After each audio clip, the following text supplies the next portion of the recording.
I am here with Matthew Yglesias. Matt, thanks for joining me. Oh, thanks for having me. So, how would you describe your journalistic and political background before we jump into the deep end of the Uh, pool of democratic politics? sure. I started writing a blog sort of in my spare time when I was a college student around 2001, 2002. Graduated, worked for a kind of a small progressive magazine here in DC called The American Prospect for a number of years. I've been doing different things, but mostly, kind of digital journalism from Washington, D.C., writing about politics. I was working at Vox.com. I left there a little bit more than 4 years ago, go off on my own, start a Substack.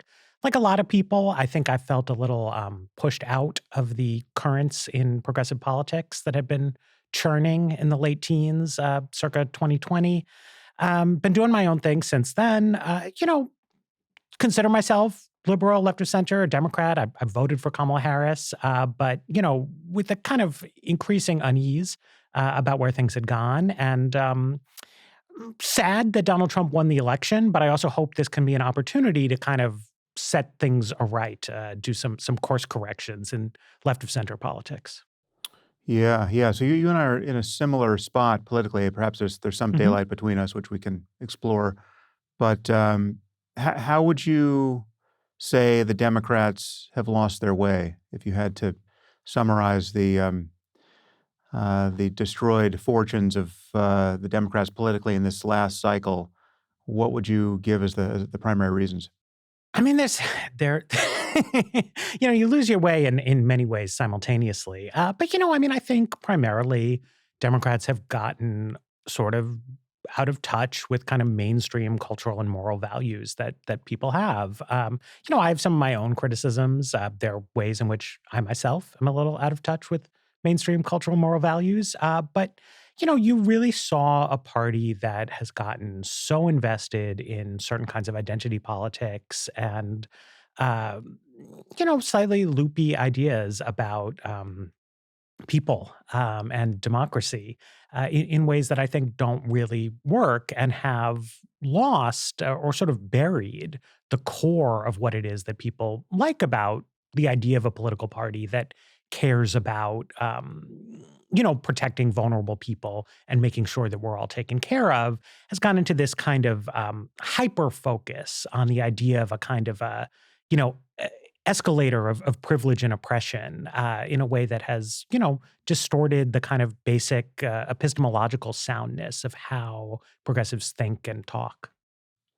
So yeah, so let's talk about identity politics because Yeah. have you migrated at all in your view of this issue? Because you and I have never spoken before, Mhm. but I dimly remember you making some fairly woke noises when I had my falling out with your colleague Ezra Klein back in I think it was 2018. Um, are you in the same spot you were in there, or am I misrecalling what actually happened there? I mean, I think you're correct. I mean, I have shifted my view quite a bit about what the balance of risks are in our society.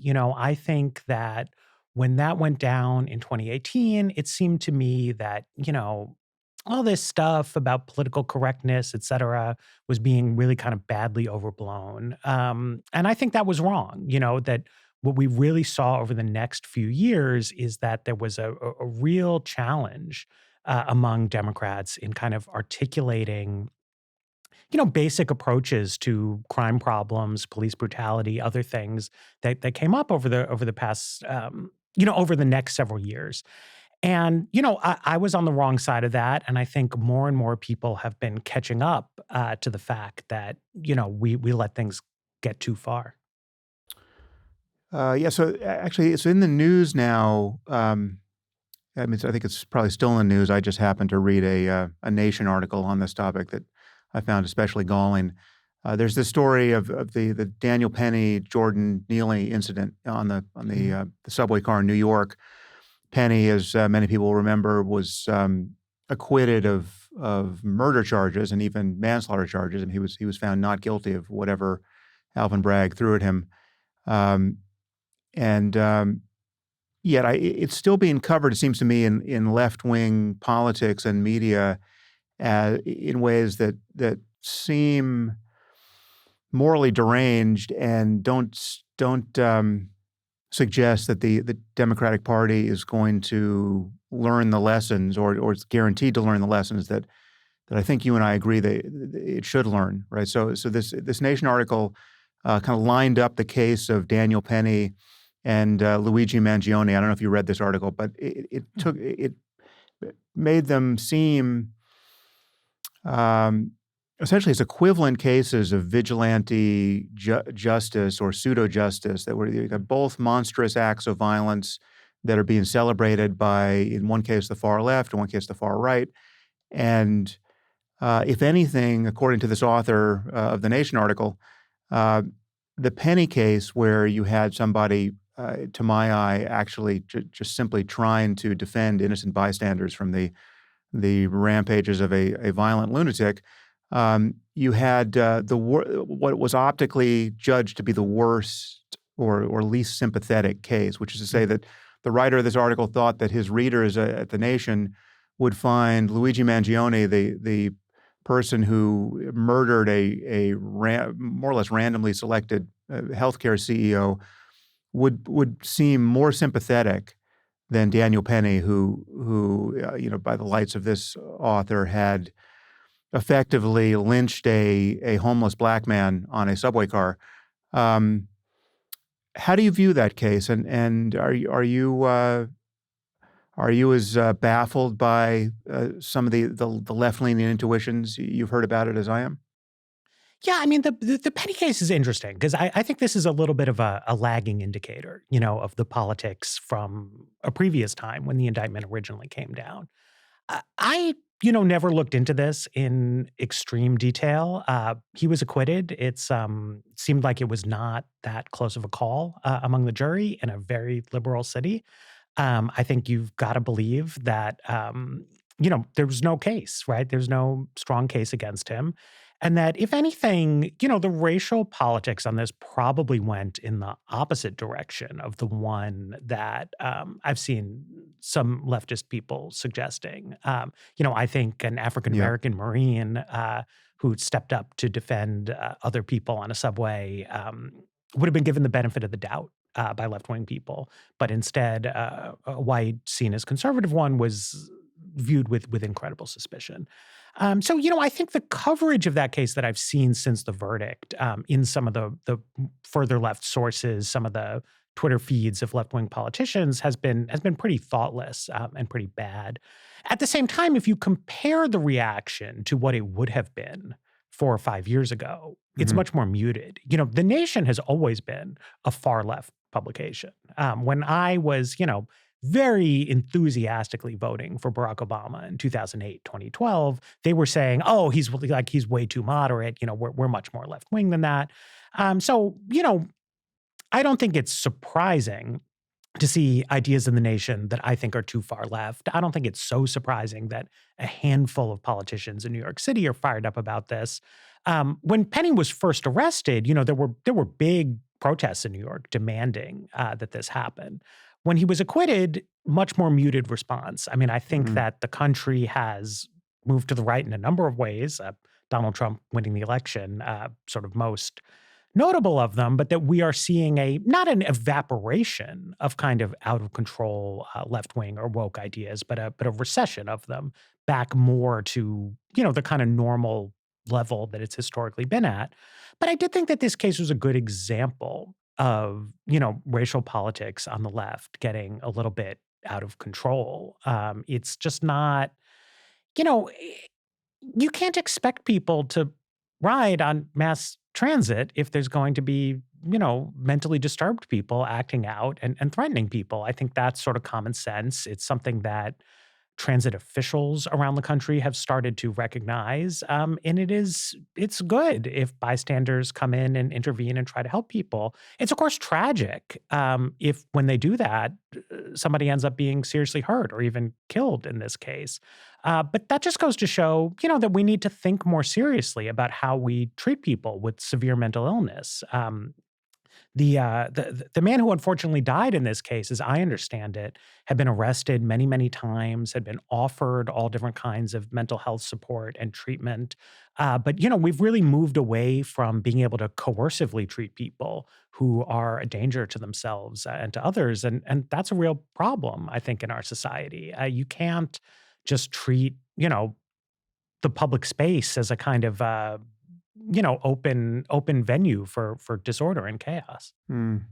I have a heuristic in my mind that I would want the Democrats to absorb. I'm wondering if this goes too far for you, but it seems to me that any reference to race, uh, most of the time, virtually all of the time, is politically and even ethically suspect at this point, right? So I think we should be very, very slow to talk about, think about, reference, point to, be motivated by the concept of race in our politics and really in our ethics. I mean, there are certain cases where I think you could defend it, and perhaps those could readily spring to mind. But generally speaking, 99% of the time, it seems to me to be the wrong direction to move. But and politically, I think this is now obvious. But I think I could make the ethical case for that. Does that seem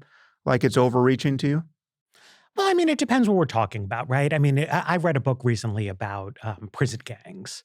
And obviously, I think if you want to understand how prisons function, the fact that many of them are sort of de facto controlled by these racially segregated gangs is, Mm, is very salient. It's very relevant. You can't speak intelligently about that without talking about race.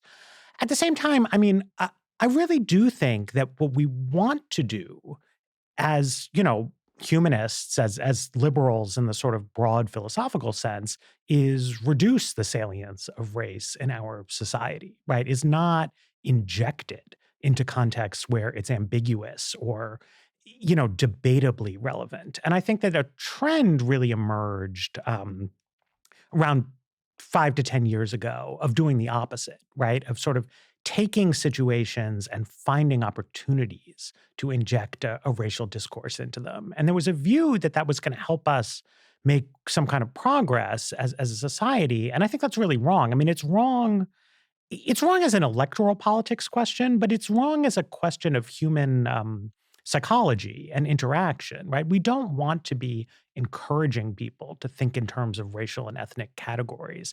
That's sort of contrary to mhm. the American value ethic historically. Obviously, we have had a lot of people in American history who do encourage people to think in terms of racial categories. But classically, what you would say is, well, those people are racists, right? They're Yeah. doing something bad by saying we need to be thinking about race all the time. We need to be thinking about racial categorizations all the time, and we should be moving away from that. I have one of my grandparents is from Cuba. And so, a question arises in the scheme of, American ethnicity. Does that mean I'm in some sense, am I a Hispanic person, quote unquote? And, I think in most real world senses, it's like, no, I have light skin. I only speak English. I was raised in a Jewish Don't household. you know, That's Matt, my you're Latinx. Did right, you get the exactly. memo? At the same time, it's a true fact about my family, my ancestry, et cetera. But there's no fact of the matter about these kind of schemes and categorizations where people we have family members who are from different places, we have ancestries, but it's not healthy to encourage this kind of obsessive thinking about uh, race and ethnicity.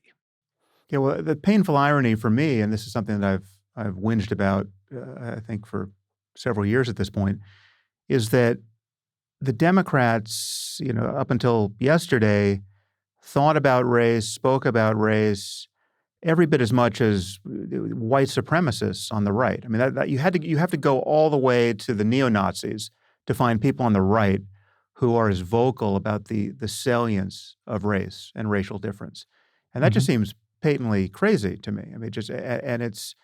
I mean, what's wrong with identity politics, in my view, there are many ways you could come at this, but it's, I mean, to come back to the Daniel Penny, Jordan Neely case, and perhaps make it generic. I mean, if you told people that, if you described a situation on a subway car where there was a violently deranged and threatening person who came on the car and terrified everyone, including women and children, and a man at some risk to himself, and at some obvious risk of future prosecution, stood up to try to pacify this person and attempted to use the minimum amount of force, but because of his lack of perfect skill, wound up severely injuring or even killing the aggressor.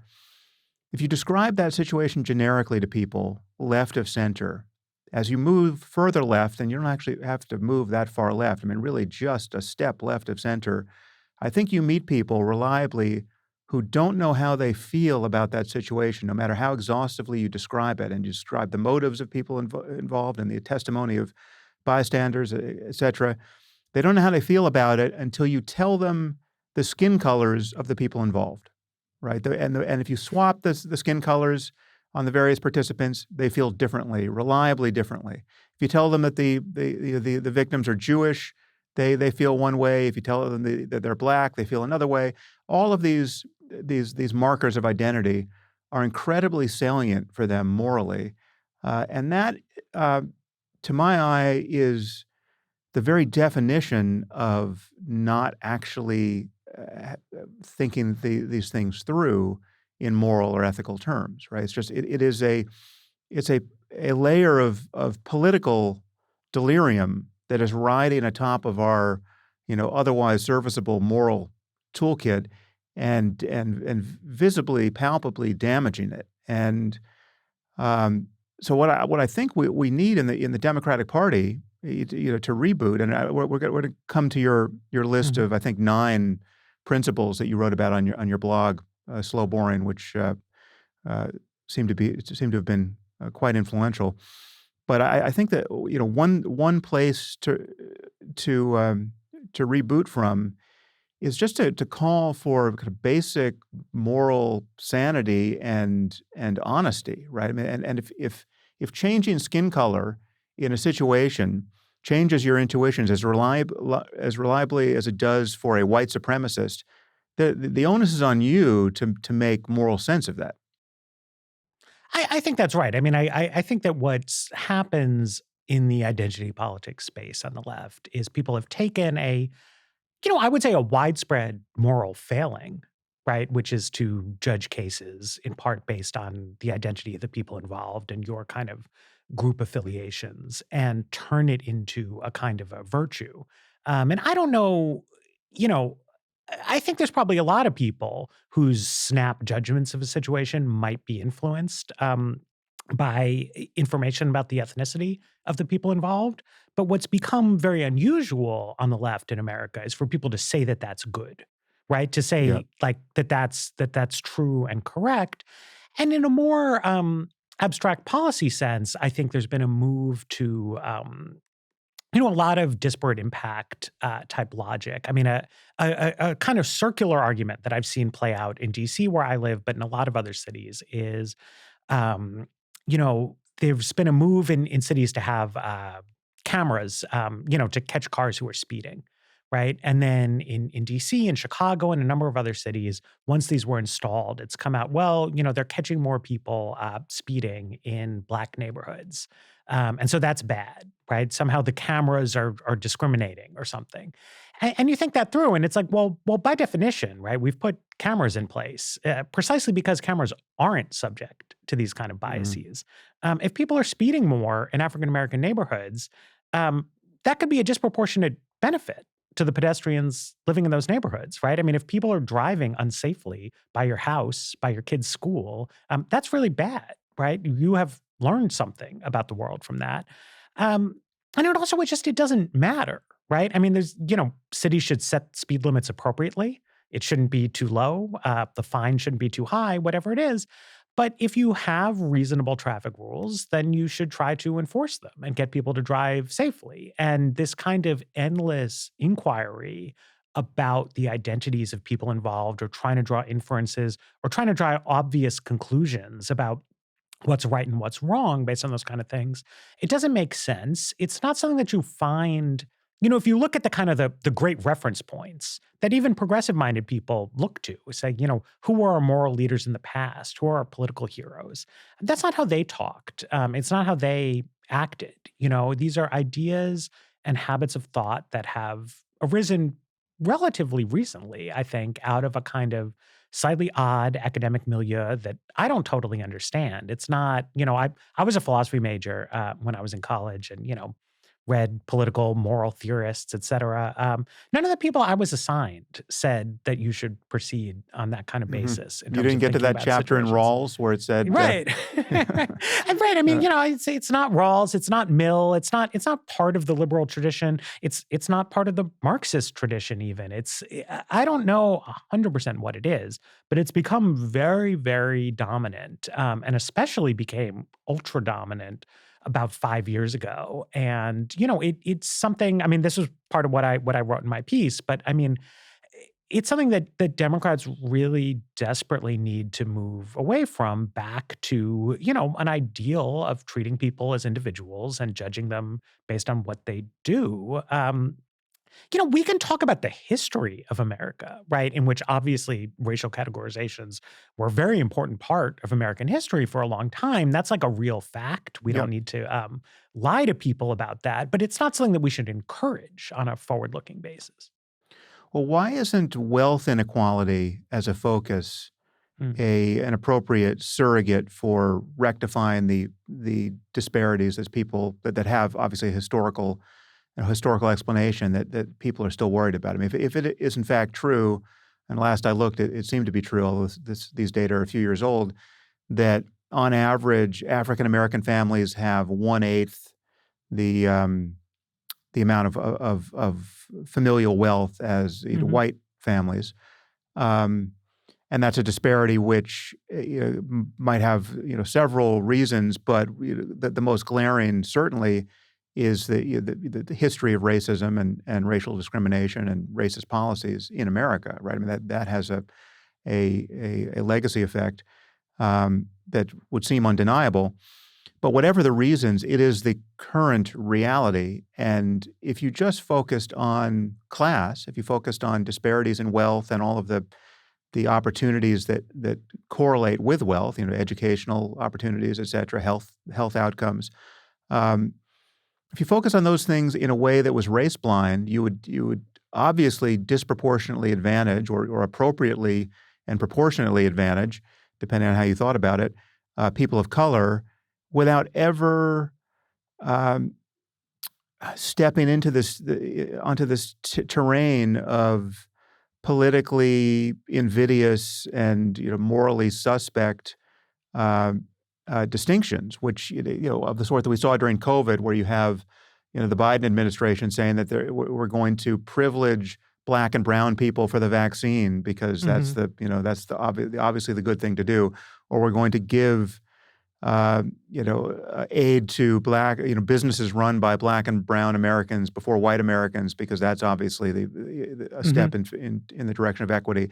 I mean, that, it's understandable that, I mean, the good intentions at the bottom of all that are recognizable, but it is understandable that that is, just akin to just obvious political evil when viewed from the perspective of a desperately poor white American who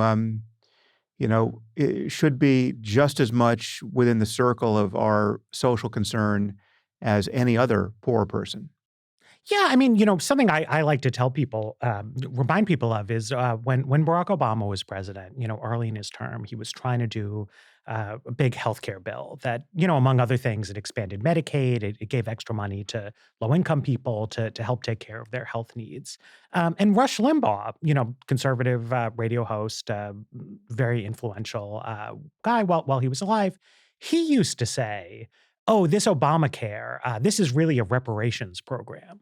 Right? Because Mm, he was trying to sink an effort to help poor people by making it out to be just an effort to help black people, right? He was trying to mobilize um, racial division to defeat an egalitarian economic program. That's a very classic trope in American politics. And if you go back, Martin Luther King's book, Where Do We Go From Here? Chaos or Community? He talks about how, the only way we are going to develop what he wanted for Black people, living in slums, living in ghetto neighborhoods, was to build an alliance with lower income white people who had similar needs. And in the freedom budget that he and Bayard Rustin and Philip Randolph put together, they say we're going to have quality education when we have good schools for everyone. We're going to have good jobs for everyone, right? That's sort of how you try to create a politically tractable vision, is you decrease these kind of racial divisions. And it's obviously it's politically toxic. I remember in the summer of 2020, I was in rural Maine, and there's a kind of a affluent town by the coast, and they had all the Black Lives Matter banners up there. And then there's a poorer town inland, people living in trailers, things like that. All white in both cases, very white state. And obviously, if you're living in a trailer in Penobscot, Maine, and the lumber industry that your family used to work in has gone away, things like that. I mean, you don't want to be lectured by other people about how privileged you are in life, and I think that's just completely obvious. It also does a disservice, actually, to William Julius Wilson talked about the truly disadvantaged, by which he meant, poor Black people living in, high poverty neighborhoods, right? Really cut off from economic opportunity and kind of functional social institutions. You do no favors to people in that kind of situation to kind of hyper focus on, you know, um, microaggressions or kind of pure Mm. representational politics among the elite.